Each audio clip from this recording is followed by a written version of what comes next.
And now the Australian Broadcasting Commission presents Olympic City, 1956. Melbourne, at this moment, is in the throes of immense preparation. Alors là, forcément, on avait un accueil des Australiens qui était exceptionnel. On leur a dit qu'il fallait être gentil avec les étrangers. Ils ont bien pris la leçon. Lac Vendourek, où on a fait la compétition, était à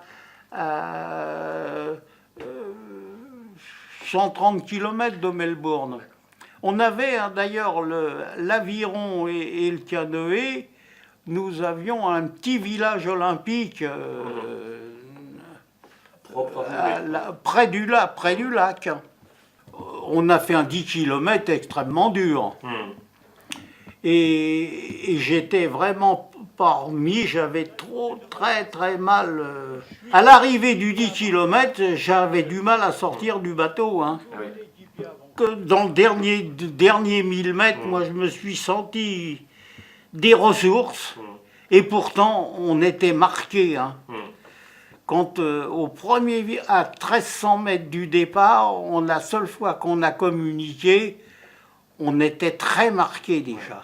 Oui, parce que et on a tenu le choc. Et je me suis senti des ressources exceptionnelles sur la fin. Vous savez, il y a des fois, ça me l'a fait ça plus de deux ou trois fois. Ouais. Dans des courses de billes, on rencontrait les Autrichiens. On a fait des courses très dures sur 10 km. Eh bien, à un moment, on se sent bien. Et d'ailleurs, les équipiers, à ce moment-là, c'était assez léger, les équipiers. Ouais. Vous voyez, là, voilà le podium, là.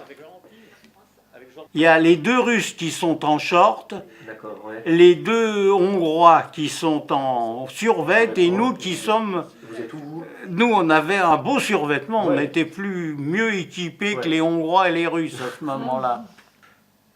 J'ai jamais eu de kiné ni rien, mais comme on avait fait une médaille, le soir, il nous arrivait un médecin et un kiné. Mais le lendemain, j'étais quand même très marqué. J'avais mal. On s'est remonté le matin, on s'est réentraîné doucement pour... Enfin, on était quand même marqués tous les deux. Hein. On avait fait un effort exceptionnel.